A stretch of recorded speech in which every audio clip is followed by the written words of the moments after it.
capacete, aperte os cintos que o Dali Race Show ou apenas DRS para os íntimos está só começando. E o programa de hoje tem história para todos os gostos. Bora acelerar que as luzes vermelhas já estão se apagando. O DRS vai te mostrar um pouquinho de como é ser um Marshal, aquele pessoal responsável pelo resgate e limpeza da pista durante um GP. A mulherada tem sido presença forte nas arquibancadas e também na criação de conteúdo sobre automobilismo. Rafa Sala e Caroline Polita são dois exemplos dessa influência. E ainda vamos dar um pulinho em Interlagos para conferir em loco como é um fim de semana de GP de São Paulo. Se acomode aí no seu cockpit que o DRS está só começando. Eu aposto que você já se perguntou como é ser um Marshal, aquele pessoal de laranja ou azul que ajuda no resgate dos carros e são responsáveis pela limpeza da pista durante uma corrida. Ricardo Moro tem uma certa experiência no assunto. Se liga na história dele. Na Fórmula 1, a segurança é um ponto extremamente importante e o menor dos detritos pode causar um grande problema. É por isso que existem os Marshal. A missão deles é resgatar o carro e limpar a pista o mais rápido possível para garantir o bom andamento da prova. E o Ricardo Moro tem experiência no assunto e já ajudou em vários resgates em Interlagos durante eventos da Fórmula 1. Eu entrei em 2012 e fiz até 2019. Seguido, aí eu saímos cada vez reciclando o pessoal. E eu tive algumas experiências de pista com o resgate de Felipe Massa em 2016, o Ericsson em 2016. E para quem acha que para ser um Marshal precisa de uma formação específica, não é bem assim não. E vai achando que trabalhar na pista vai te fazer ganhar um grande dinheiro. É tudo pela experiência. Muita gente é advogado, profissão já estabelecida, e vem aí porque gosta. Não ganha nada, é voluntário. Você passa aí 3 dias aí dentro intenso, 4 dias, a quinta-feira já começa. E tem 2, 3 treinos no ano. Chega no próximo GP, o pessoal se junta para fazer treinamento aqui, para sair tudo redondo em novembro, quando é a prova. Assim, acontece um acidente, a gente sabe que não pode entrar na pista de uma vez, que é perigoso. Como que é esse anúncio para vocês entrar na pista e tal, os cuidados que vocês têm que tomar e tudo mais? Como que é isso? Então, todo mundo é com rádio, todo posto tem um líder de posto e o segundo rádio, caso o primeiro rádio quebra, tem o segundo rádio e mais 2 pessoas por posto. Então, quando tem um acidente, aguarda, você fica escutando, mandando ordem no rádio, a partir daquela ordem entra, retira, você cuida do carro, não cuida do piloto. O piloto saiu, beleza, você vai pegar o carro. O piloto quem pega é o medical car, o pessoal da ambulância. Então não pode pôr a mão no piloto, é pôr a mão no carro. E levar um pedacinho do carro para casa seria uma ótima forma de pagamento pelo serviço prestado, além de uma bela recordação, não? Souvenir? Não dá. Inclusive do Massa sobrou aqui bastante peça. O engenheiro veio do box correndo, com a capa para fechar o carro. E tinha sumido o bico do carro. Falei, o que a gente viu, a gente colocou dentro do carro.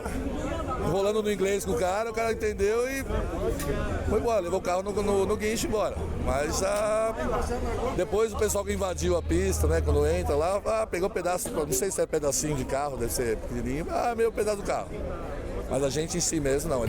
A Fórmula 1 teve um boom de audiência nos últimos anos, o que é muito bacana, e boa parte dessa audiência vem da mulherada. Elas estão cada vez mais presentes nas arquibancadas ou em casa acompanhando por várias telas ou mesmo criando conteúdos digitais sobre o automobilismo. Vamos conhecer agora 2 exemplos de criadoras de conteúdo sobre Fórmula 1.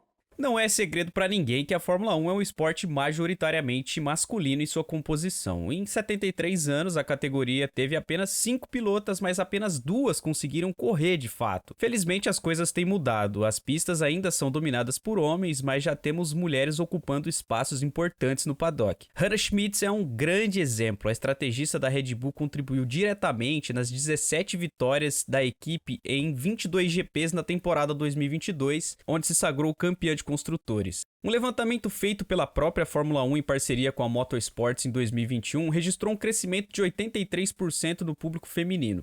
Isso se reflete nas arquibancadas e parte desse mérito é das criadoras de conteúdo, que cada vez mais aproximam as mulheres do esporte. Em Interlagos encontramos Polita, engenheira mecânica e criadora de conteúdo, principalmente para o Twitter, onde conta com quase 35 mil seguidores. Bom, eu comecei meio por acaso, né? Eu comecei escrevendo só para os meus amigos e acabou furando a bolha, né, dos meus amigos.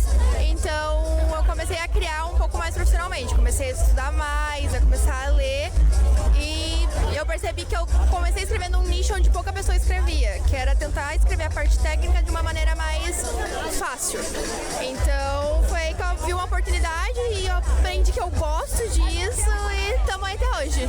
Claro, nem tudo é um mar de rosas e Caroline também precisa enfrentar comentários que tentam descredibilizar o seu trabalho. A gente encontra principalmente as pessoas que elas querem desmerecer, né? Na parte de tentar dizer que você está errada numa coisa que você sabe de que você está falando, ou tentar te dar uma aula daquilo que você realmente entende. Teve a parte mais difícil, assim, que muitas vezes de usar o fato de eu ser mulher e algum xingamento, assim, de baixo calão, porque eu dei uma opinião sobre um piloto ou sobre uma equipe que não gostaram. Então, essa é uma luta meio diária, mas hoje eu já criei uma bolha, né, querendo ou não, onde eu sempre exijo respeito, eu sempre levo essa questão do respeito e tem que ser respeitadas as mulheres, mas é complicado. Mas tá melhorando, graças a Deus.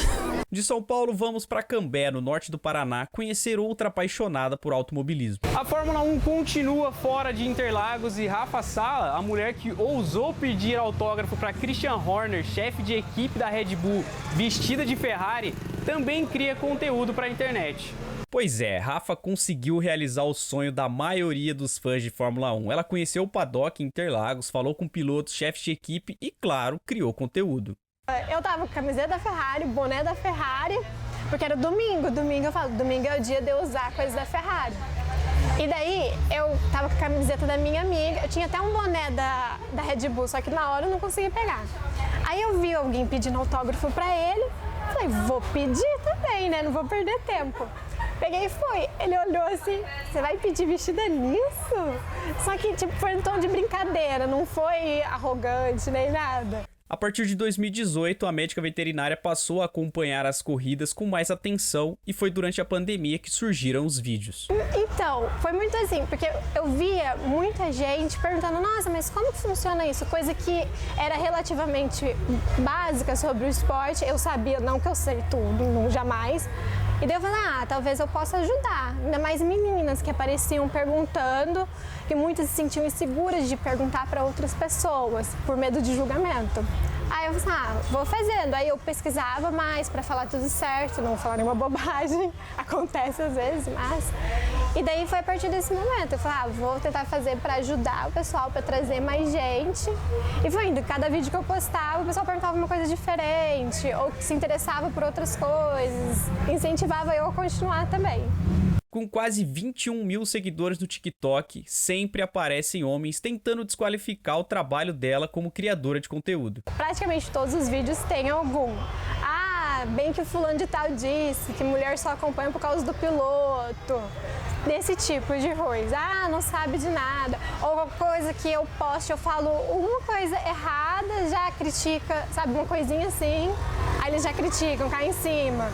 Mas geralmente eu vejo assim, é perfil de gente ou mais velha, que tá lá no TikTok, ou de perfil que não tem foto. Então, eu tento não ligar, lógico que daí a gente fica meio assim, triste no momento, mas eu tento não ligar pra isso, porque a maioria dos comentários são positivos, felizmente, na minha página. E se aparece alguém comentando, só curte por causa de tal piloto, aí sempre tem embaixo as meninas, o que você tá falando? Então a gente criou meio que uma comunidade, uma defendendo a outra, para incentivar e mostrar que a gente também tem fala no esporte, não é só masculino. A dica que eu dou é você não parar por causa das críticas. A gente vai receber crítica, a gente vai receber hate.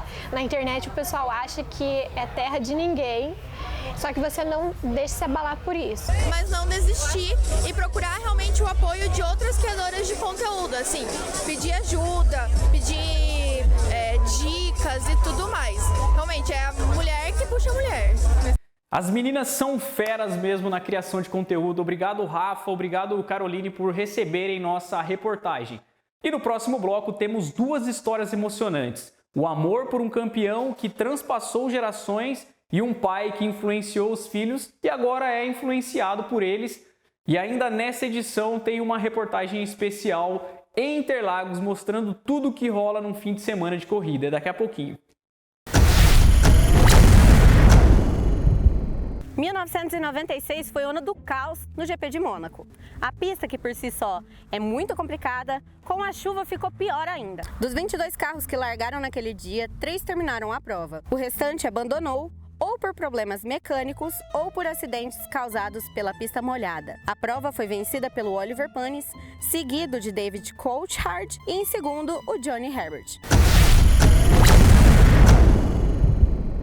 Sobe aquela trilha rapidinho, produção, sobe, segura. Garanto que se você é fã de Fórmula 1, essa trilha aí despertou memórias e fez os cabelinhos do braço arrepiar. Senna foi e é até hoje um herói nacional, o tricampeão foi embora muito cedo, mas o legado deixado por ele transpassou gerações, olha só. 161 grandes prêmios disputados. 65 pole positions.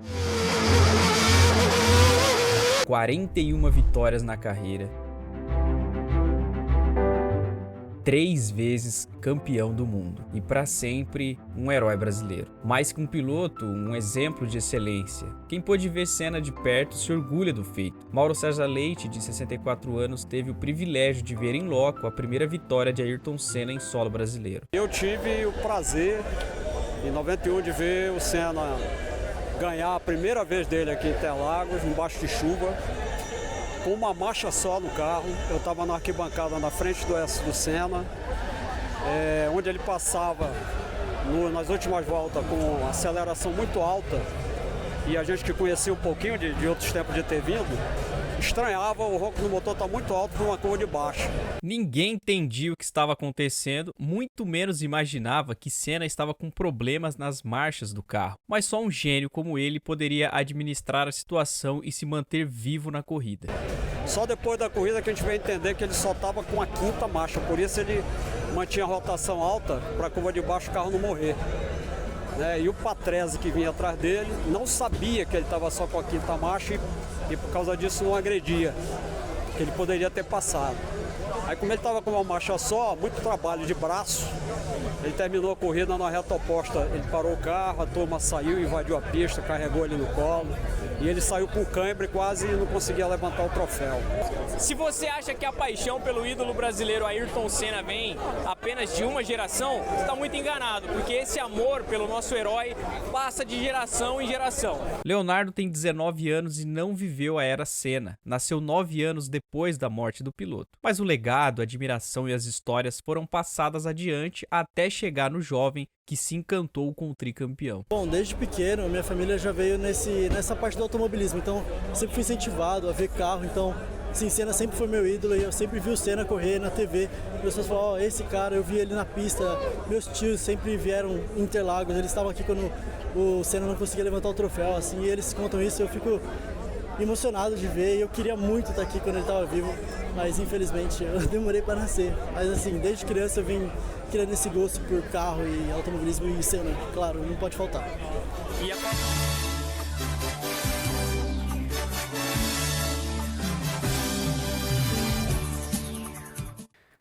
Realmente não tem como não se emocionar ao lembrar do Senna, né? E tem coisas que passa de pai para filho sem muito esforço. Foi o que aconteceu na casa dos Amstalden. O pai, louco por automobilismo, influenciou os filhos que se apaixonaram por corridas e agora são os 2 jovens que estão influenciando o pai. Dá só uma olhada nessa história. Quando eu comecei a assistir Fórmula 1, na época, meu pai, a gente morava no sítio também, em Lunardelli, né? E nem televisão tinha em casa. Eu assistia no vizinho, no japonês que tinha lá, tem uma televisão, que a antena ficava 400 metros para cima no morro, num tronco de eucalipto, para poder pegar mais ou menos ainda, né? Então os irmãos mais velhos gostavam muito de futebol e acompanhavam a Fórmula 1. E eu passei a acompanhar com eles. Primeira influência já começou. A primeira influência foi dos irmãos deles. Influência, do latim influentiae. Ação ou efeito de influir, de causar uma ação, um efeito. O gosto por Fórmula 1 nasceu no Sr. Aparecido por conta dos amigos, e ele tratou de passar para os filhos. Lincoln e Felipe entraram tão novos no universo das corridas que nem lembram quando e nem como isso aconteceu. Sim, eu não consigo explicar o que me fez começar a ver isso. Se foi o fato do pai, do meu irmão assistir todo final de semana, eu, o que tá acontecendo? Que eles ficam vendo um carrinho, tipo, andando em círculo, tá ligado? Eu não entendi o que era. Aí eu comecei a pegar mais, comecei a assistir, aí que eu comecei a criar gosto por isso. Eu acho que o estalo que deu mesmo foi em 2007, 2008, quando o Massa chegou no auge. Antes disso, 2006, 2005, 2004, tinha até o Barrichello, não me lembro muito de acompanhar, de ter essa preocupação em assistir, em acompanhar um campeonato mesmo. E os irmãos podem até não saber, mas o pai sabe. O Felipe ele sempre foi muito apegado em mim. Tá? O Felipe, se eu sentasse, ele sentava no meu colo. Se eu deitasse, ele deitava em cima de mim. Então, assim, desde criancinha, eu ia assistir a corrida, alguma coisa, ele estava junto comigo. Então, ele começou a acompanhar, assim, bebezinho mesmo. E isso de estarem juntos e acompanhar as corridas não é só no sofá da sala, não. Seu Aparecido foi a Interlagos em 2011, com os amigos. Mas no ano seguinte, a companhia foi outra.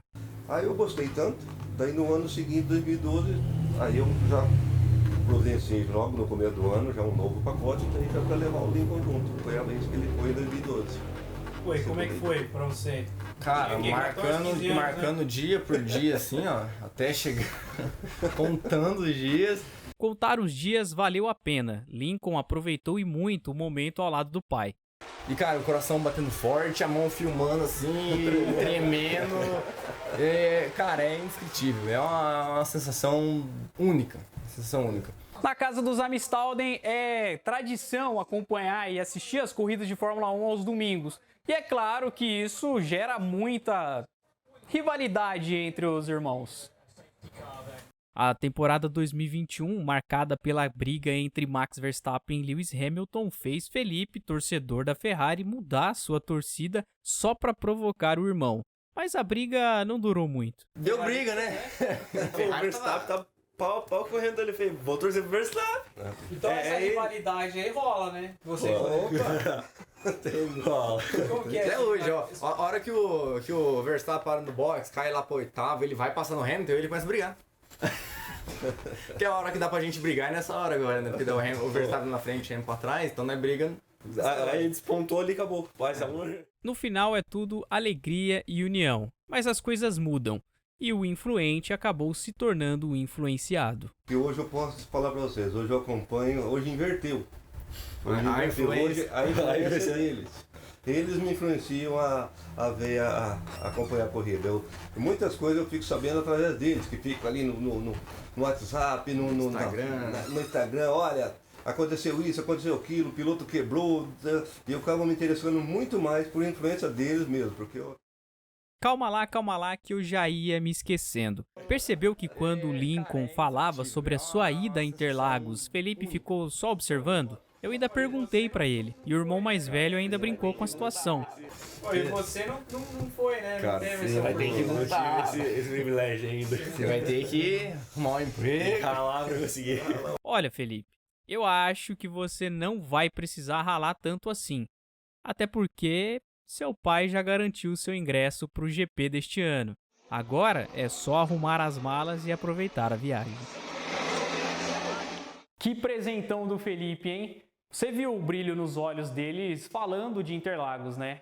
E no próximo bloco vamos para lá para sentir a atmosfera das arquibancadas e da pista. Então aguenta aí que já estamos de volta.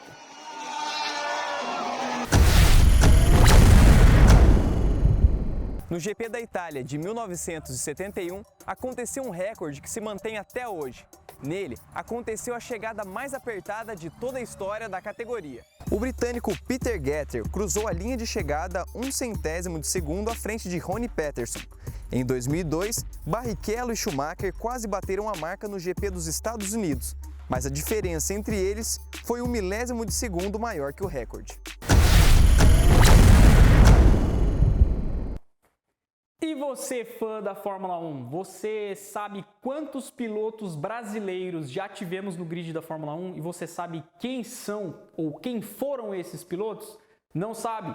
Então confere a nossa matéria para você conhecer os 32 pilotos brasileiros que já aceleraram nas pistas pelo mundo. O Brasil é um dos principais protagonistas dentro da Fórmula 1.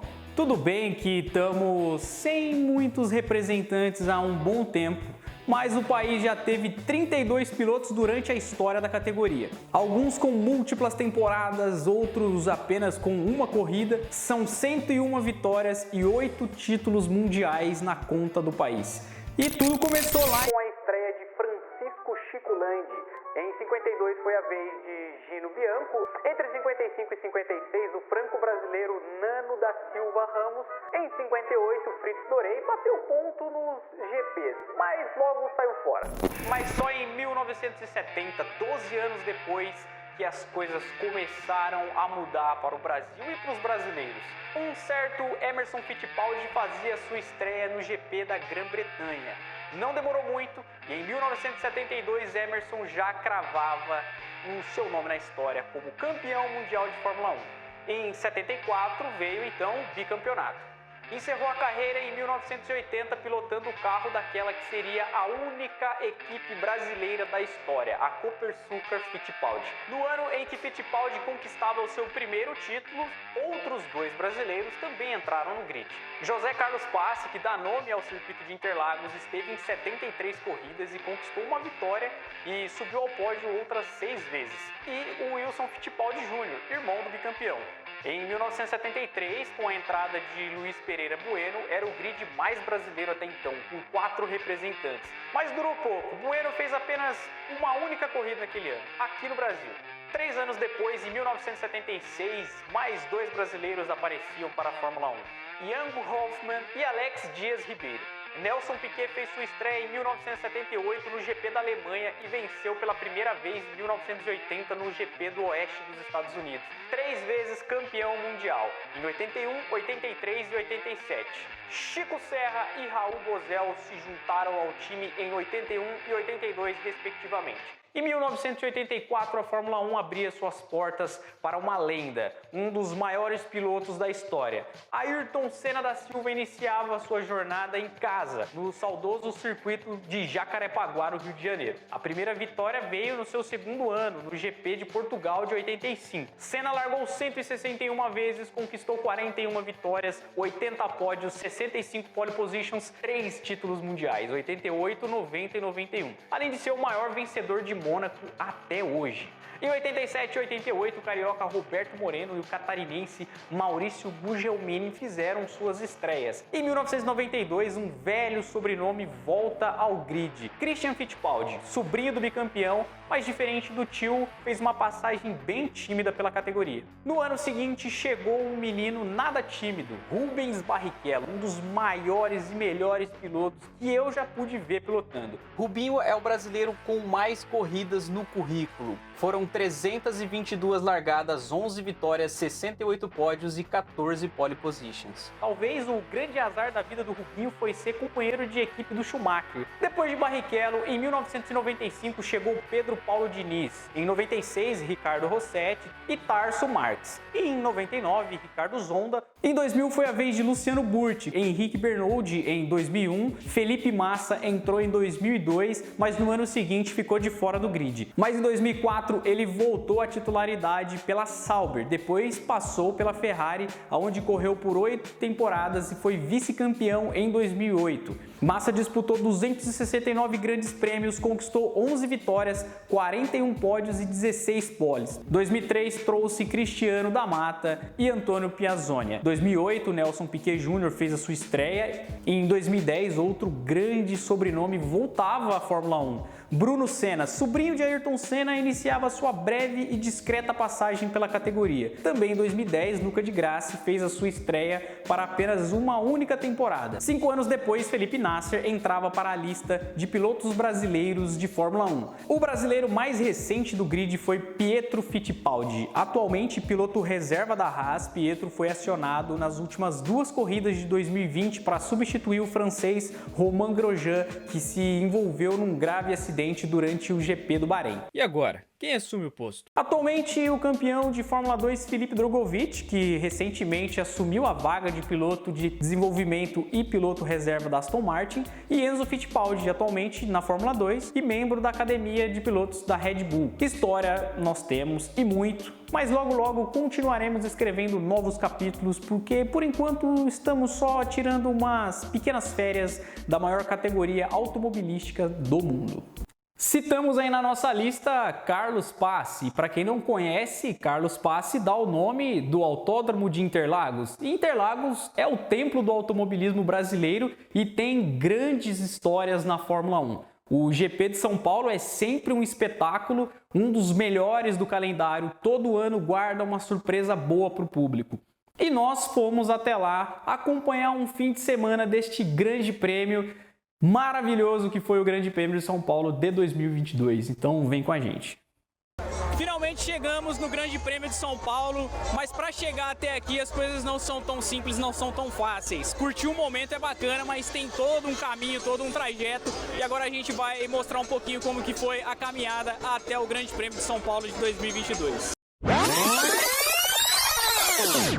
Tudo começa um ano antes na compra dos ingressos. Depois é só esperar e arrumar as malas. São 4h17 da manhã, a gente está no aeroporto de Londrina, a caminho de São Paulo. E esse é o comecinho da nossa aventura até o Grande Prêmio de São Paulo. Finalmente chegamos no avião e agora é só embarcar e ser feliz. Bora!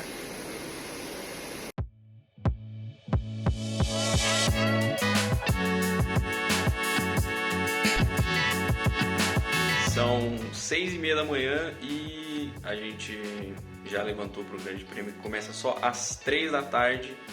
E é isso, vamos embora, porque o caminho é longo até lá e a gente não pode pegar fila para aula.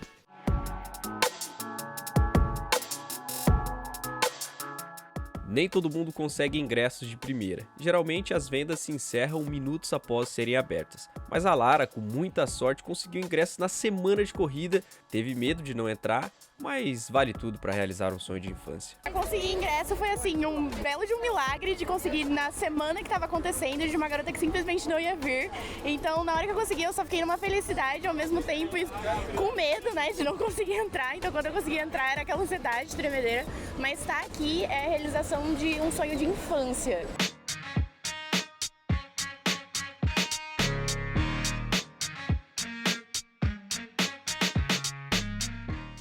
É isso aí, não tô mais de capa porque Interlagos é isso. Começa chovendo, termina no sol, mas a chuva pode voltar a qualquer momento. E como você já viu o caminho que fizemos até aqui, vamos saber da torcida dessa galera, o que eles estão achando e quais as expectativas pro Grande Prêmio de São Paulo que começa daqui a pouquinho. Não importa se é a primeira vez ou a 10ª, a emoção de estar no templo do automobilismo brasileiro toma conta.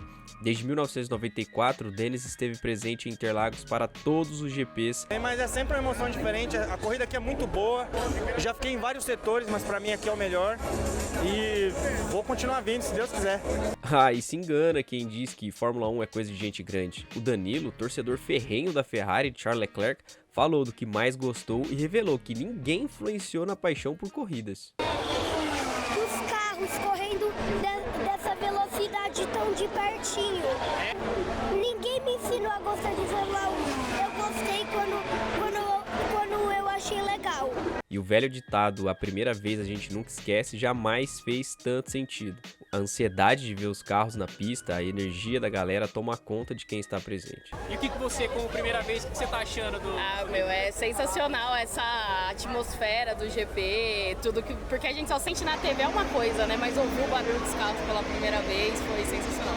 Eu amo estar aqui, é uma energia muito legal. Assim, eu tava animada, eu passei, desde que eu comprei o ingresso, eu tava sempre pensando sobre isso. dessa semana eu não tô nem dormindo, mas assim, eu tô muito nervosa e ansiosa para tudo que pode acontecer, esperando que seja uma corrida muito boa. E se para nós brasileiros a festa já estava sensacional, pro dinamarquês Nicolas era um sonho. Isso porque o Kevin Magnussen, seu compatriota, entrou para a história em solo brasileiro ao se tornar o primeiro piloto da Dinamarca a conquistar uma pole position para o país. Acho que é muito legal, porque ele sempre é mais para trás, mas agora ele está para frente. É muito legal para ver, para ver aqui também. Eu sou da Dinamarca e não tem Fórmula 1 na Dinamarca e esse é meu primeiro vez aqui. É só muito legal para ver tudo isso, porque nunca vi.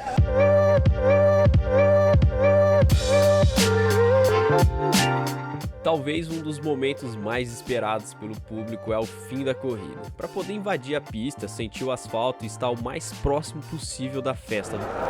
E mais uma vez Interlagos enganou uma nação achando que ia chover. Eu até coloquei a minha capa e nada. Estamos aqui na frente do pódio com a primeira vitória do Russell na carreira, com o Lewis no pódio e o Carlos Sainz completando a festa e a galera alucinada ao ver Jorjão da Massa na sua primeira vitória. Depois de um final de semana histórico e de um grande prêmio para entrar para a história e para a memória de todo fã apaixonado por automobilismo, é claro que ele não poderia terminar de maneira melhor, com Lewis Hamilton e George Russell saudando a torcida apaixonada.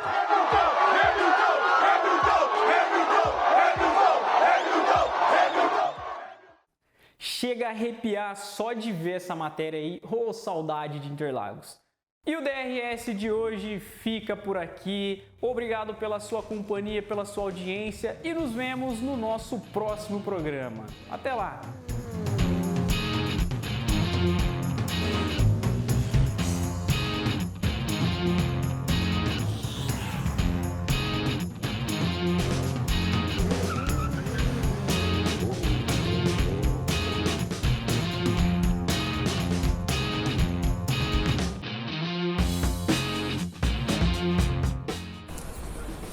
Será que as pessoas do metrô vão descobrir que a gente está indo ver corrida? Eu acho que não. Eu caí no vão do metrô. Quase foi de base, quase morreu. E depois quase caiu na estrada do trem, na escada do trem também. A gente acabou de aparecer na Band com a camisa do Leque.